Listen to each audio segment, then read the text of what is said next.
House Records.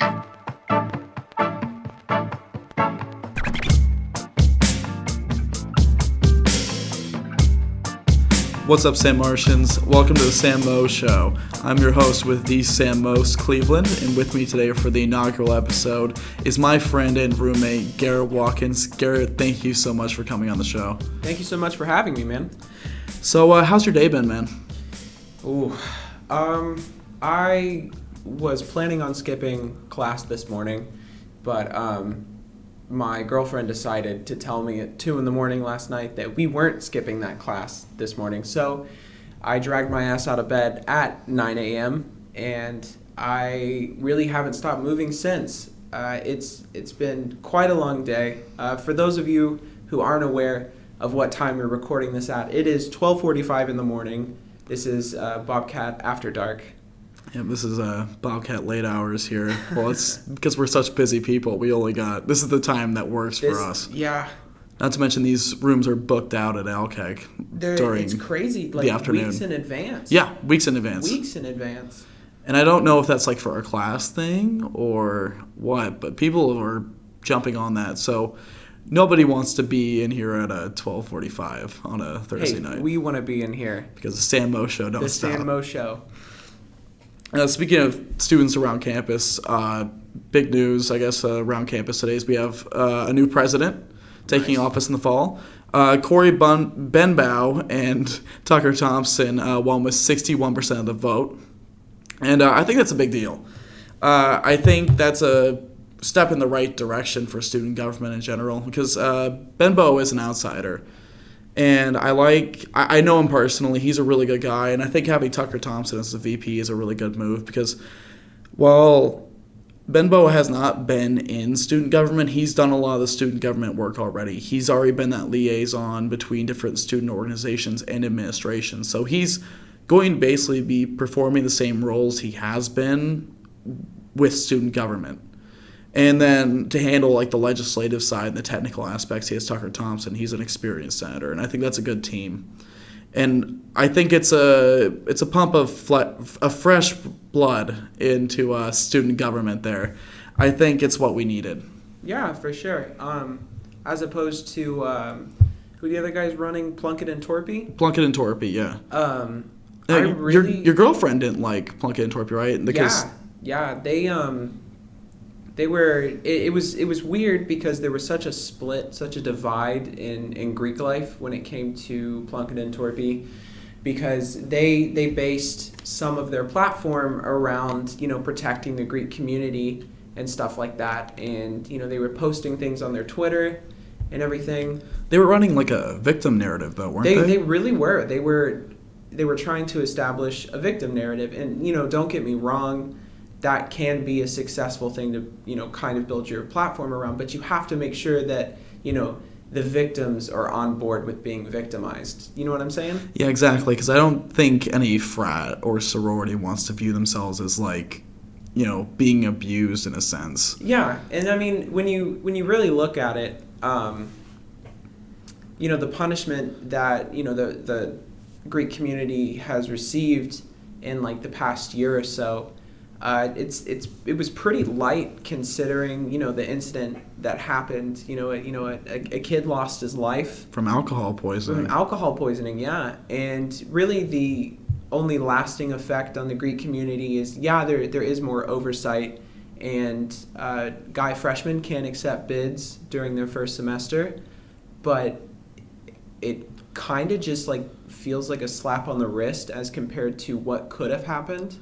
Well, yeah, and especially because there really is no consequence at this point for not being on school charter other than Texas State saying, don't go to the party, which exactly. They won't stop students from going. There's no, there's no punishment. And isn't that something that Benbow... Yeah, Benbow and Thompson ran really hard on that. They talked about that. There needs to be punishment, and if not punishment, at least incentive to be on the charter. Yeah, because, there are plenty of Greek organizations, whether that be fraternities or sororities, that willingly put their names on this new charter and, agreed to more oversight. And having a safer culture and environment. And having a safer culture because, really that's what it's all about is, when you're in college, you have fun but also at the same time, you need to make sure that you're safe when you're having fun. You need to make sure that, you know, the people that you've agreed to be part of this organization with are always going to have your back. You know? Yeah, exactly. And I don't know. I think because that was the one knock that some people had on Benbow and Thompson was they called them anti-Greek because they aren't in a fraternity. But I think they made that very clear in the debate that just because you're not in Greek life does not mean you're against it.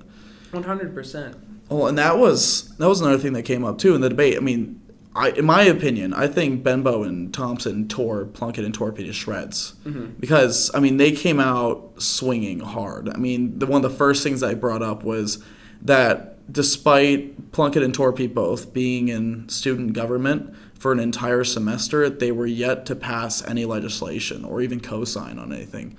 And so that was one of Benbow's like ringing lines. He kept saying, despite me not being in student government, I still have passed as many pieces of legislation as Plunkett and Torpy have.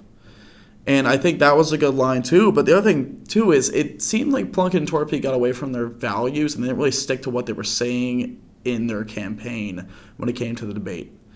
I think Plunkett and Torpy were a little bit flat-footed because anytime Benbow would come out with either a point of his own or saying what needs to change, Plunkett and Torpy would just respond with, yes, I agree.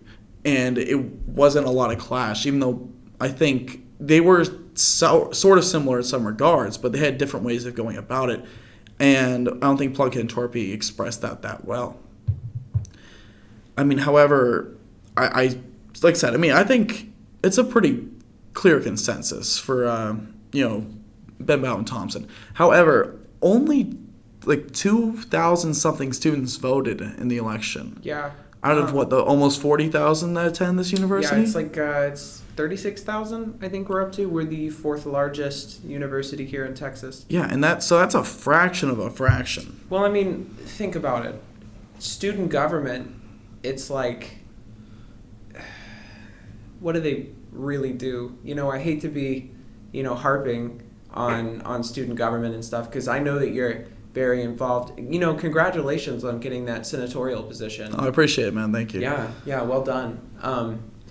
But just being, a guy on the outside looking at all this student government stuff in which you're, very involved, it's like, why should I care? What does student government do for me? And, pass legislation, but also at the same time, what does that legislation do for me as a student? And that's the thing. I think it can do a lot for the students, and it should do more. But ever since the whole Connor Clegg incident that happened last year, student government has just been spinning its wheels and going nowhere because it's just been on such bad footing because Connor Clegg happened and then boring happened right after that, the following semester, when Elijah accused her of a whole bunch of corrupt, scandalous stuff. And so then that threw their entire presidency in jeopardy and nobody trusted it. And then, of course, Boring resigned immediately after that. Yeah, what was that? Was she the second or the third? She was the second. So, Boring was the second, and she said that her truth didn't matter. No matter what she said would matter because she believed that the media and the Senate were out to get her at that point, so she left. And so then her vice president, Ruben Becerra, took her place. And I don't think he's an offensive guy, but he wasn't also doing that much either. Mm-hmm. And so he sat there for a while, and then one day he announced he was resigning too. So we had this long line of 3 consecutive presidents that have not finished a term. And I think that looks really bad for student government, and that's really bad for progress. Because no, it looks horrible. Although a majority of the work is done with the senators, the president should be the face and the voice of the Senate for both the students and to the administration. Because student government, despite its shortcomings lately, is probably the one of, if not the most powerful organizations in the university because they have the ear of the administration. Mm-hmm. And so the more students talk to us in student government, the more we can put forward and the more we can tell legislation. The administration and put forward legislation. Some of the things they were talking about doing, and I think they're really good, putting up more of those blue light stations around campus. Yeah.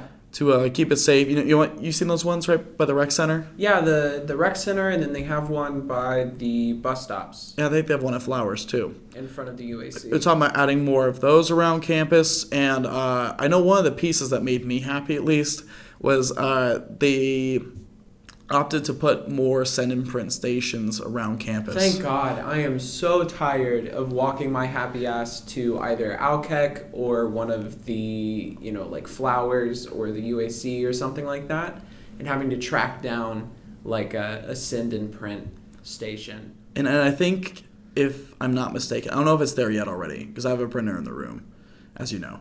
Yeah. But thank God for that. the UAC, I think, is getting one too. So that's a lot closer. So that's the Archway building that we always go through. Yeah. So the Pace Center will have one, I think. Oh, the Pace Center. Because I know that the Political Science Center has sort of like a computer lab printer area. I definitely printed my algebra notes out there a couple of times right before class. Yeah, that I think that's some of the examples of stuff. Yeah, that's a good example. A lot of the stuff that I think student government does, because it does a lot of the little stuff too. Because and it's the smaller things that I think help make students' lives better. But the University Star, they put out Quad Talk earlier today on Twitter, and they it's kind of like back when Jay Leno used to do like jaywalking kind of thing. They get the mic and they ask people questions, and they were talking about student government, and a majority of the responses were either "What's that?" or like "I've never heard of it." Yeah. And I mean, I don't blame them. They also ask, what do they do for the students? And they usually say not much. And that's been the case in the past 2 years, honestly. People think that a lot of the senators are self-serving, and I think that is evident in some cases. You saw with the Gonzalez campaign that had to drop out because he was in student government, and he was doing everything he could from the inside to get judges appointed on the election board that were in his favor. And so what he would do is he would take those judges and he would grab their ear and say, hey, pull in Plunkett and Torpy. Hey, pull in Benbow and Thompson. Hit him with this. Hit him with that kind of thing. And so he was turning the election board in his favor so he could do death by litigation on any of his opponents. And that was a huge deal. And he dropped out as soon as it happened. Actually, his campaign manager exposed him. He recorded phone calls and everything. He posted them all over Twitter. Star picked it up right away. That's like some Hillary Clinton, Dick Cheney type shit. Oh, yeah, absolutely. But, I mean, that's just some of the examples. I don't know why there's been such a power grab going on lately in student government. I've always thought of government in general, but especially student government, as more of a service position. That's what it was originally for. But as with anything where you get a position where you're in sort of the public eye, people kind of turn that as time goes on. They make, instead of, because, when this country was founded, the founding fathers didn't want being a politician to be a career. Absolutely. It was, back in the day, you would pick the most upstanding citizen from your area and send them out to Washington. And now it's, you have dynasties of politicians. Clintons, Bushes, Kennedys, of course. And I think that's part of the problem. But there's not so much a dynasty here in St. Mark. I mean, unless you count the Becerras, because you have the judge here, which is the dad, and then Junior was the vice president and short-term president of student government. Mm-hmm. He's out of it now. But I think in general, I've always seen it. I think more people ought to see it as a position of service. It's more, tell me what to do to make your life easier. And I know some of the fellow senators that were just recently elected. David Moncanata, Jules Paradin, Andrew Florence. I mean, those are guys I've been on freshman council with. These are really good guys. These guys are dedicated to it.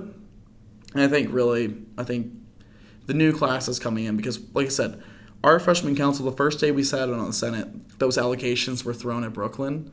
So we've kind of grown around this whole mudslinging fest that's been going on. I think a lot of us, I think the consensus among us is that we're tired of all this. Yeah. And I hope we'll end up working together. Because I think things are going to start settling down now. Yeah. We'll see what happens in the first coming days. I'm sure the college Republicans are a little bit upset about Plunket and Torpelosi. Let's not get into that one. Yeah, that's a whole another rant for a different day. Once again, congratulations to our new president, Corey Bimbow, and his vice president, Tucker Thompson. Speaking of politics, why don't we take that to the national level? Ooh, the presidential election is heating up. I have one question for you, Cleveland. Can you feel the burn? I'm honestly not feeling the... Let me phrase it like college. this. But at what cost? It's... Because then people are going to bitch about paying higher taxes. That's the thing that people don't understand. The money comes from us. It still comes out of our pockets. And my thing with Bernie, I think he's a good guy. I think out of all the politicians in Washington, Bernie Sanders is one of the few that means what he says. And I don't agree with him on everything. I'm definitely on the same page with him with Medicare and healthcare. College is a different story. Because I think if you make college very accessible to a whole lot of people, and I think monetarily things can be better. But when you start having a college to where I can basically be a straight C student in high school and still get into a college, you start to degrade what a college degree means. Either that or you start to increase the value of private university degrees. Because then otherwise it'll take more years of college before I can start joining the workforce and earning money. And even then, like I said, if we've all gone to the same, low-ranking college, what does a college degree mean? It's the same thing. Because a high school degree used to mean something. Because not everybody graduated high school back in the day. But now everybody's graduating high school. A lot of people are going to college. Not everybody's passing college yet. Yeah, we know all about that here at Texas State, don't we? Yeah, God, my first roommate dropped out like 2 months into it. I know quite a few people that dropped out. They just kind of... It's not for everybody. It's really, and that's a shame because I feel like we're forcing that narrative that you must go to college. And that's kind of the unfortunate truth. But I don't think it has to be that way. No. It's really, like the rigors... Oh, God, I sound like my parents. But, the rigors of academia really aren't for everybody. It's really not. And that's not a bad thing. Not at all. Einstein said that, right? If you judge a fish by the way it tries to climb a tree, it'll think it's stupid for its entire life or something along those lines. Yeah. And I think one area that really is lacking and I think needs more people in it is construction. Really? I know it's not like a super glamorous position, but our infrastructure sucks in this country. It's deteriorating so rapidly. A lot of it was built in the 70s and 60s. Ooh, don't get me started on these San Marcos roads. I feel like I'm driving on a back road in Tibet, trying to get up the side of a mountain. What, the one by the rail tracks? Yes. Yeah.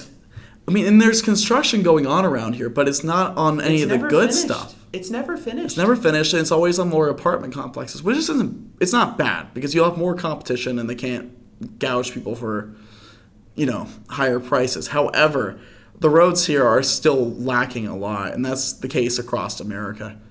And I think it's part of it is because there's not enough demand for it, and all these politicians keep giving it lip service.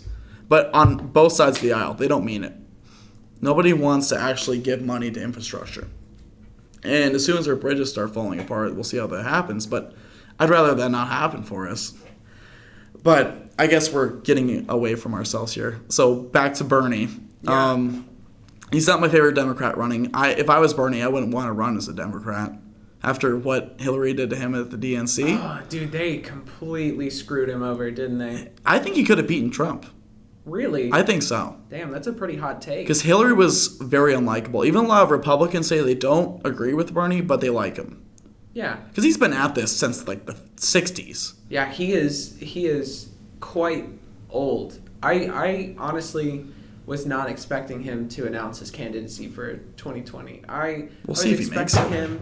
Yeah, I was expecting him to kind of find a successor, sort of train them, sort of like the old Mr. Miyagi. AOC. He's the socialist Mr. Miyagi, sort of training people. But yeah. Regulations on, tax off. Speaking of announcing presidential runs, a lot of people are expecting Beto to announce his campaign. I love Beto. I really do. He had my vote for the Senate, but I'm not quite sure if he's ready for Washington. I couldn't agree more. He would make a fantastic vice president. Absolutely. Mm-hmm. Beto would be an excellent second name on the ticket. My dream ticket would be Biden and Beto. Really? I think Biden can win over a lot of Republicans, a lot of left-leaning Republicans, or I guess like right-of-center Republicans. He's a veteran. He's still a very like old-fashioned guy, but he's an old-fashioned Democrat. And I think a lot of people like Biden in general. I mean, talk about the Twitter memes with Biden.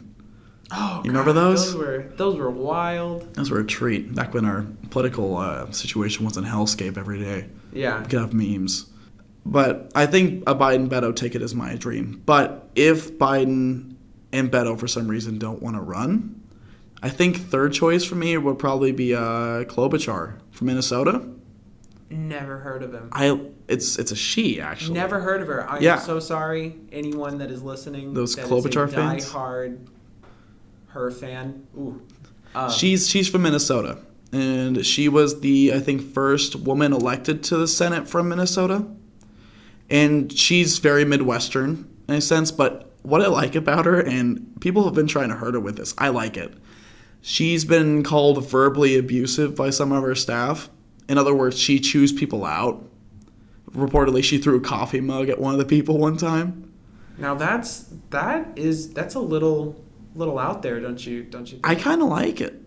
You kind of like. I think she can go, because I feel like when a lot of politicians in general, but I think it's more common amongst the female politicians. You have them trying to put up more of like a calm, cool, collected act. Yeah. And sometimes people really want the aggression aspect of it. She still speaks very calmly, but I think she can go toe-to-toe with Trump. I think if there's any woman in the field right now, maybe Harris too, but I think Klobuchar definitely can go toe-to-toe with Trump. That's certainly going to start heating up here in the next couple of months as people announce their candidacies and everything. I mean, we're still more than a year out. It's become ridiculous how dragged out this process has become. Yeah, well, it's become more of a show. Oh, it is. It's always been circus. It's become more of a show. It's like, it's a pageant. Mm-hmm. The people who get elected to office, and as was shown in the last presidential election, the people who get elected to office now don't necessarily have to have the best policies. They just have to have the best public image. Well, it's become a popularity contest. Yeah. And I think the way our primary system is set up is a huge problem, too. Because you're going to see with the Democrats now, when CNN hosts their first political debate, you're going to have like 15 Democrats up on the stage. And they're all going to be fighting for screen time. And that's how Trump was able to bully a lot of the Republicans out of it, because he was loud, he was brash, he was making dick jokes all the time. Mm-hmm. And although nobody liked it, per se, I mean, there's a small percentage, and that percentage began to grow, I should say. But CNN would have covered it. And he's like, can you believe what President Trump just said? Meanwhile, let's replay this entire soundbite and give him free airtime. I think it was, I don't know how much money CNN gave Trump in airtime during the election cycle. But I mean, it was astronomical. And I think that's part of the problem with the primary system, because you're trying to be as loud as possible, because you're screaming over 15 other people. Because I think Jeb was probably the safest pick for the Republicans, but he bullied the hell out of Jeb. Because everybody else was trying to be nice. God, I forget. Fucking Ted Cruz ran for president. Oh, that slime ball. I have one of my really conservative friends. I love fucking with him because it's so easy. Mm-hmm. I made the Ted Cruz is the Zodiac killer joke to him one time. He was angry. He was mad? He was old white Republican angry. Oh, Jesus. He was like, he wasn't even blah, blah, blah, blah, blah. He was like a toddler. I was like, you're going to have to chill out, man. You are going to have to chill out. Because I remember I saw it when he was running in Iowa, back in the last cycle, somebody had a big-ass poster of the Zodiac killer, hey, Ted! And they turned it, and I remember his face just was like, you can't even see it, but it just drooped. He just looks weird. He started growing like a Yeah. Kind of like a mutton chops deal. Yeah. I mean, It looks better on him. It looks better than clean shaven. Because he's got a greasy face. It looks like somebody, like those blobfish? Yeah, exactly. It looks like somebody squeezed a blobfish through a tube and out popped fucking Ted Cruz. Yeah, Kimmel tore him on that when they had that community basketball game. I remember that. God. Oh yeah, didn't? Yeah, was it Kimmel that? Kimmel, yeah, it was Kimmel versus Team Blobfish or whatever. Woo. I think Cruz won. I think too. So he used to play high school basketball back in the day. Back in the day. Back before the knee gave out and he had to take up politics, I guess. I would have gone pro if it wasn't for my bum knee. God, there are so many townies back in my hometown of Schertz, Texas, that are all like that. It's like they're 24 and hanging out with high schoolers. I'm like, dude. They're high school heroes. Move out. Super seniors. Get a job. Stop it. Get a some job, help. you bum. No, okay, but to my right-leaning listeners out there, I will say one nice thing about Ted Cruz, even though I am a little bit bitter about him winning the Senate seat. Ted Cruz did, with John Cornyn and the other Texas senator, they put forth legislation to put term limits on Congress. It was a nice gesture. I think that's very necessary, and I was like, good job, Ted. Also, fuck you, but good job. That was good. You did good there. I think it died in committee because it's hard to ask Congress to fire itself after a certain amount of time. Yeah. But it was a nice gesture. So there's my one nice Ted Cruz comment for the episode. Speaking of killing things, should we talk about Jussie Smollett and what all happened with him? Yeah, we ought to. Yeah, it's been such a crazy week with this whole thing. Yeah, first it came out that if for you guys who don't know, Jussie Smollett, star of Empire, gay person of color, he was attacked in Chicago. Yep. By two men, I think. They came up to him. They put a noose around his neck, beat the shit out of him, poured bleach all over him. Were screaming. MAGA. Cleveland always fucking harps on me for saying MAGA. I don't fucking know how it's pronounced. I don't follow that shit. But that's besides the point. They were, saying basically, white supremacy, blah, blah, blah, blah, blah. Yeah. They ran off into the night. And so when that was first reported on, people, were outraged. And, they rightly should have been because, it's fucking 2019, people. Yeah. Like, why are there still people out there that judge based on race, creed, class, and color? The way it sounded awful. Like I said, they ran up on him, beat him up, threw bleach on his skin, and then threw a noose around his neck. That's just about as textbook racial, attack that you could get. Now, turns out it sounds textbook, and it almost sounds a little bit unoriginal to an extent. And so Chicago PD jumped on it because it was nationally covered. And then over time, they got a little bit more quiet. Then they found the guys that allegedly did the attack. Mm-hmm. I don't think they... No, they did. They did. They didn't allegedly do it. No, they traced them down over like 35 different security cameras. It was crazy the way they pieced that together. Well, when you have something that's that widely broadcasted, you need to get those people. Yeah, and so they found the guys. They brought them in. And it sounds like very like detective showy kind of, because you can only hold somebody for 48 hours without charges. Yeah. And so they sat there. They zipped their lips. They said, we want a lawyer. They waited. Lawyer comes in. And then in the 47th hour, they squeal. They make them squeal. And they said, we were put up to the whole entire thing. We were paid. This is orchestrated. Please don't throw us in jail. And then Chicago PD is like, oh, really? Not that they're British. But so then they let the guys go.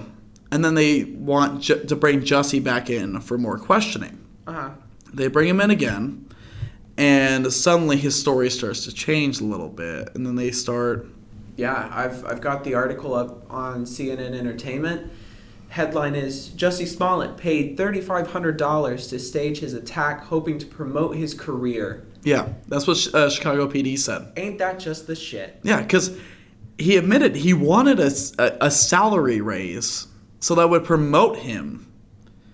and get him more media attraction. More people would want him in their films or shows, and so that would increase the demand for his services, his acting.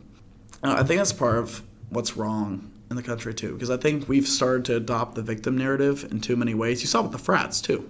Mm-hmm. Not everybody likes it, and that's a good thing, but it's become of, look how attacked I am, look how oppressed I am at this point, to get raised up, and that's not right. And I think what Jussie did by lying and orchestrating this whole attack for his personal gain, it makes things so much harder for real victims of hate crime to come forward. 100%. It's 5, if not 6 steps back. I mean, it hurts so many people because, like I said, Don Lemon on CNN kept saying, like, Sean Hannity, Tucker Carlson, and Donald Trump are going to eat his lunch every day on their show now.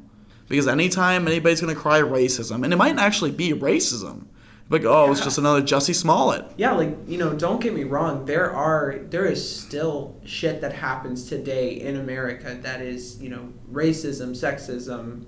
It's wild to me that we have not moved past that as, an American culture. Yeah. Aren't there bigger things that we need to focus on? Imagine how much we could accomplish if we actually just, like, got along. God, you ever seen those Bobby Shmurda memes? It's like society if Bobby Shmurda hadn't been sent to prison. Oh, and it's like the futuristic sort of flying car. Utopia. Yeah. God. I mean, that is a world without racism. God, only if Bobby Shmurda was free. Goodness gracious. But so he's been charged with a felony for disorderly conduct for falsely claiming he was attacked by 2 men. A fucking felony. Oh, yeah. I mean, it was a false police report. And, I mean, even at the time, there was some on Twitter, not a whole lot, but there's a couple, even black artists, that were like, what black guy gets a noose tied around his neck and leaves it there for 45 minutes? Yeah. Because there was 45 minutes between when he said he was attacked and when he called police. So that was part of the tip-off there. But, I don't know, it hurts so much. And it inflames racial tensions that are already inflamed in general by this president. Mm-hmm. It just makes everything so much worse. It does, doesn't it? Yeah. It's just, throwing gas on the fire. Yeah, and the fire is already up to the roof. The orange Cheeto of a fire. God.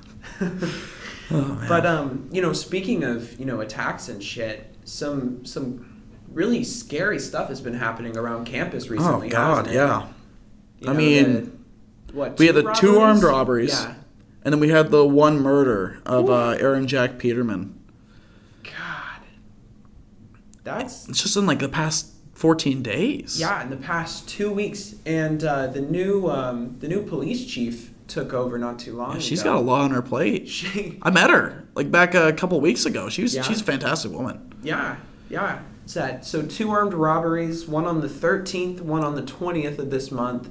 And then the murder of I think it was the night after. The night after was the murder? Was the night after the first armed robbery. The Blanco one? Yeah. The one in Blanco Garage, yeah. Yeah. And so a lot of people were really upset. And people on Twitter, I think it was like a black artist account. I think that was, forgive me if I'm mispronouncing, but it was black something. And they were starting to report that Texas State's trying to cover this up and that this is a huge conspiracy. They don't want us to know something. Yeah. But so then the police chief, she wrote a letter to the students. Do you have it up? No. Do you mind pulling that up for me? Pull it up. Yeah, for sure. But, I mean, to essentially say what she said, she was talking about the 2 armed robberies that happened on campus. But she got into the murder, and I think that was the more interesting part because she said the murder happened in an apartment complex in San Marcos, but not at Texas State. And so, therefore, that's San Marcos PD. That's their legislation. That's their area of control, not a university police department. And they weren't allowed to comment because it was an ongoing investigation. Yeah. No, I have the email pulled up. And really, really, really big props to the new police chief, Lori Klaus. Mm-hmm. I think it's such a well-written email. I think that she addresses, everything that I personally had been worried about. She says, I want the community to be aware that UPD is taking actions to enhance overall safety and awareness. So that includes employing more police officers, new services to the campus, And she's saying more info on that is going to be coming forth soon, and then she gives some tips, some safety tips. Yeah, and one of them I thought was kind of interesting. At first, I was like, it came across kind of snarky, but when I read it, I was like, she's right. She's like, marijuana is still criminal activity. Oh, yeah. Yeah. So if you don't want to be involved with criminal activity, like armed robberies, maybe don't hang out with criminals. Well, the murder of that guy in his apartment. Was that drug-related? It was a drug-related thing. Seriously? That's what they're saying. They arrested... So they got the two people. Yeah, they're in Austin. They were in Austin. So San Marcos PD, Austin PD, and the Texas fucking Rangers. Hell yeah. Imagine getting tracked down by some old white guy in a fucking cowboy hat in 2019.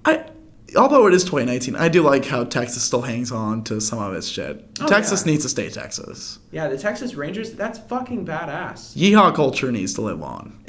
For sure. Like, that needs to stay. Yeehaw culture needs to be immortal. I mean, I'm a San Antonian. I'm very proud. I will never forget the Alamo. You believe that. But, like, Texas has amazing history in general. Yeah. Well, continuing on with the police chief's email, UPD learned through local media reports of the death at approximately 2 p.m. on Thursday, on Valentine's Day. A UPD officer recognized the guy's name, so they weren't even told that it was a Texas State student. One of the UPD officers recognized the kid's name. And then I know that I was like, why wasn't I informed that, a student had been murdered? You know what I mean?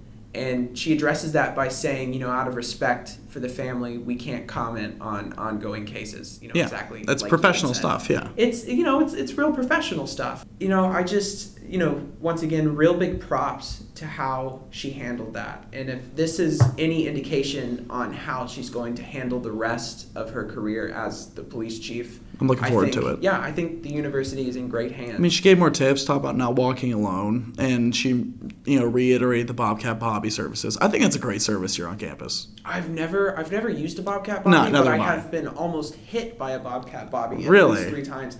I considered letting one check me in the hip because I need that tuition. Cleveland. Absolutely. I need it. It's understandable. I need it. But I mean, I think the way it works is, I like it. It's a ride home, no questions asked. It's about the student's safety. But I mean, a lot of students have been reporting almost getting hip checked by a couple of those golf carts. But the problem is they're golf carts. They're golf carts. And we're driving in hill country.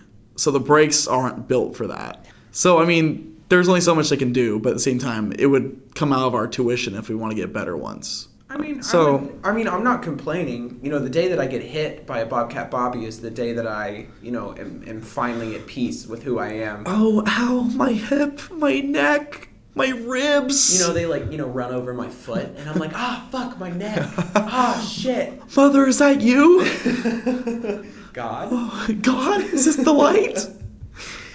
But, they caught the guys that did the murder. That's good. I feel like that's not the right way to say it. They did the murder. Yeah. And they killed this guy in cold blood until proven guilty and whatnot. Philip Bobcat too. Our hearts go out to Peterman's family for sure. Of course. It's a tragedy that it happened to, regardless of what he was doing at the time, what he was involved with. It's still a tragedy to lose any sort of human life. Absolutely. Especially one, someone as young as that, going to college and, trying to get that education in order to get ahead in life. It's always a tragedy. It really is. I think, it's just especially because it's a fellow Bobcat. I've always, probably because I go to Texas State, especially, because Texas State, I mean, we're looked down upon. Despite us being the 3rd largest, we are kind of looked down upon by, the Baylors and... The Baylors. Fuck the Baylors. Baylors, SMUs, A&M, UT. I have 2 cousins that go to Baylor. Fuck them. Shout out Matt and Josh Webb. No. They're cool. Don't fuck my cousins, Cleveland. Jesus. I will say that, Baylor's Title IX was a fucking joke. It still is. Is it? Oh, have they not really changed it? The Jacob Wilkinson kid? I'll look it up. Look it up real quick. He was president of a fraternity. And from what we understand, actually no, from what happened, it's an open and shut case at this point. There was a girl, I think she was 17, 18 years old. She was at a college party, and she got roofied at that party. And when her friend found her, she was like out back in the frat house. She was choking on her own vomit. Oof. I mean, the president of the fraternity was raping this girl while she's almost about to die, choking on her own vomit. He's found, he's reported, the police know, and he's brought to court. And what does the local court do? They give him a little slap on the wrist, say, hey, don't drug and rape women again. Got it, Buster? Here, have some community service. Not a single moment will be spent behind bars for this guy. His name, not Wilkinson, Anderson. Anderson, excuse me. Yeah. If there's a Jacob Wilkinson out there, you're clean. Was indicted on 4 counts of sexual assault. Yeah. It did not spend a single day in prison. Yep, not one day in prison. And that's, God, a $400... God, I'm reading this, and I cannot believe it. If you don't know this story and you're listening, please look up Jacob Walter Anderson Baylor and read about this, because this is fucking unacceptable. He was indicted, 4 counts. Indicted. Not charged, but indicted. Like, I mean, absolutely happened. Yeah. 4 counts of sexual assault. Allowed the former Baylor University student to plead no contest to a lesser charge of unlawful restraint. Choking on her own vomit. Did not even have to register as a sex offender in Texas. Paid a $400 fine. His criminal record will be wiped clean of the charge. Because he's just a kid. He is just a kid. He's just a kid. Didn't know any better. Boys will be boys, right? I mean, it's ridiculous, isn't it? That's what you pay for when you go to Baylor, I guess, right? Sorry.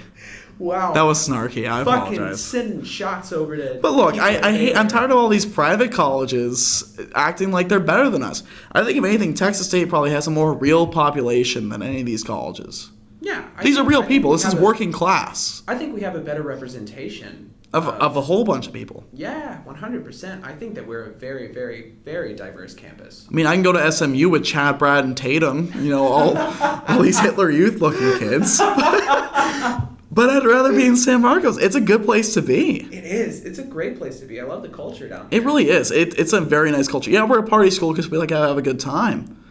This is a very diverse campus, absolutely. Mm-hmm. And I think I myself, I was rejected from both UT and A&M. I had a 1220 SAT score, and my GPA was 97 out of 100. I was president of 2 organizations and all this stuff. I felt very slighted by both of them, personally. I mean, not to say anything horrible or anything, but a 1220 on your SAT is... Not fantastic, I know. It's not the greatest. But I thought I was naive, and I was like, my extracurricular work will get me in. I was in like 5 leadership positions around campus. I mean, you applied yourself. Yeah, that's absolutely. And I think I'm better for it. Regardless, I know, in hindsight, I was like, probably could have done better in the SAT. But I young and naive again. Felt so slighted, and I'm glad I'm here now, though. Absolutely. Yeah. I'm loving it here. Yeah, Texas State is fucking fantastic. This is my shameless plug. If you guys are looking for a place to go to college, or if you're not happy where you currently are, come down San Marcos, Texas, Texas State University. It is the best public university out of everywhere else, and I will fight anyone who says otherwise. The San Mo Show does sponsor that statement. I will also fight you for that. Yeah. Cleveland is going to be my second. We can run tag team wrestling in the quad. The San Mo Show also does sponsor and approve this break that's coming up right now. And it's part of a pattern. There's a consistent pattern when it comes to drug use that in almost every single instance, Congressman O'Rourke supports more of it.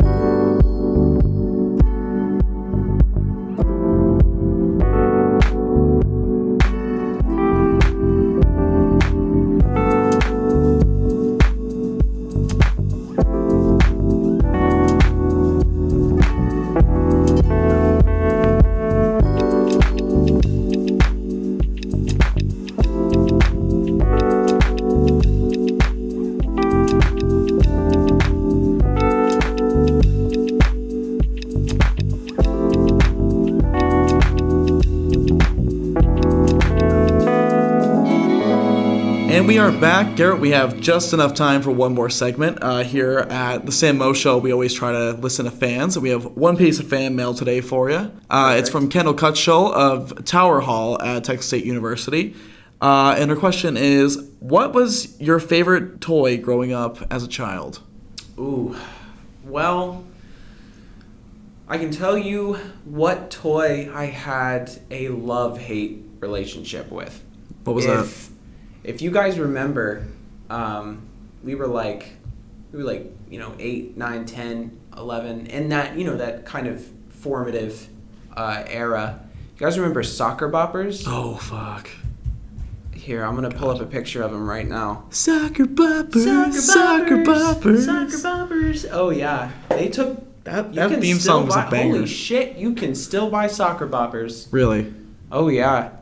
Holy shit.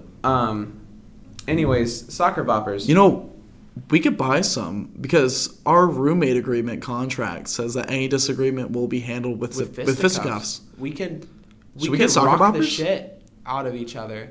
Can we soccer bop each other? I think that's a worthy investment. I think so too. How much are they? Fuck, they have sumo boppers now. Sumo boppers. Fuck, For the okay. grown men. Okay. for the soccer bopper aficionado, we have sumo boppers. So back to the Socker Bopper story. Mm-hmm. One Christmas, I used to go down to Katy, Texas. Shout out Katy, Texas. You're a hulking monstrosity of a city, but you're all right. I have some cousins that live in Katy, and we used to spend Christmas together down there. Went down there one Christmas, and we would all sort of get like one uniform gift as cousins. And that particular gift that year was Socker Boppers. You know, what could go wrong? A bunch of 11 and 12-year-old boys with Socker Boppers. You know, our parents didn't see anything wrong. So when I was 11 and 12, I was not built. I was, in fact, quite a beanpole when I was 11 and 12. And I am still a beanpole. But my cousins, on the other hand, they're built like fucking linebackers. Oh, Jesus. Yeah, you know, like kind of, not like super tall, but like tall, wide, just everything you look for in a linebacker. Just stout. Stout, just fucking stout. They were tuba and euphonium players in high school. They still march for the Baylor band. Oh, really? Oh, so these are the Baylor cousins. Yeah, these are the Baylor that cousins. I said I would fuck. Yeah. They're going to hold you to that, Cleveland. Oh, boy. But, so we all got Socker Boppers that year, me being the short little sprout that I am, or that I was at that time, and my linebacker cousins. And so, as boys do, we went outside after the adults settled down, making lunch and whatnot. So, you know, we ran outside and we, you know, inflated them, and we started, you know, just like, you know, hitting each other. Started you know, soccer bopping. Bopping each other's socks, yeah. Yeah, we were soccer bopping. Yeah. We were living. The American dream. The American dream is soccer bopping with your fucking cousins. That's what Washington wanted all along. Yeah. No political parties and soccer boppers. I'm pretty sure that's somewhere in the Constitution. That's what they want out of Congress, for sure. Oh, yeah. So we're out there, we're beating the shit out of each other as little kids. And as I mentioned before, my cousins are built like linebackers. And as most teenage boy contests go, somebody takes it too far. So them being built like linebackers, they, you know, we're throwing like little tiny like jabs, little 12-year-old jabs. But eventually they realized that if they ganged up on me, they could beat the shit out of me with a lot more efficiency. And so I remember one particular punch.